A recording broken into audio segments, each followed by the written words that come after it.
பெரிய மாநாடு சேலத்தில் நடந்துச்சுங்கய்யா. நீதி கட்சியை மீட்டெடுக்க வேண்டும் என்று ஒரு மாநாடு போடுறாங்க 1944. அந்த மாநாடு சேலத்துல கியாபே விஸ்வநாதம் பிள்ளை ஐயா இருக்கிறாங்க, பெரியார் ஐயா இருக்கிறாங்க, அண்ணாதுரை ஐயா இருக்கிறாங்க, சவுந்தரபாண்டிய நாடார் ஐயா இருக்கிறாங்க, நாவலர் சோமசுந்தர பாரதி ஐயா இருக்கிறாங்க, அண்ணல் தங்கோ ஐயா இருக்கிறாங்க, பெரிய தலைவர்கள் இருக்கிறாங்க. நாம் நீதி கட்சியை மீட்டெடுக்க வேண்டும், புதுசா ஒரு கட்சி ஆரம்பிப்போம். அந்த கட்சிக்கு அவங்க வச்ச பேரு தமிழர் கழகம். பெரியார் ஐயா சொல்றார், ஏன்பா தமிழர் கழகம் பேர் வச்சுட்டா நாமெல்லாம் சட்டி தூக்கிட்டு போக வேண்டியதான், திராவிட கழகம் வை, அப்பதான் நாம் அரசியல் பண்ண முடியும்.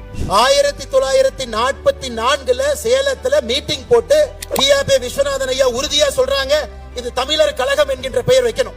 சவுந்தரபாண்டிய நாடார் ஐயா சொல்றாங்க, தமிழர் கழகம் என்கின்ற பெயர் வைக்கணும்.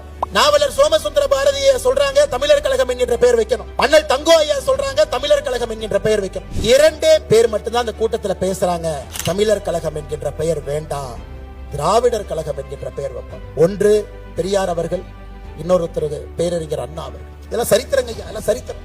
அதனால இவர்களுக்கு வேண்டும் என்றால் திராவிடம் பாங்க, இவங்களுக்கு வேண்டாம் என்றால் தமிழ் என்பார்.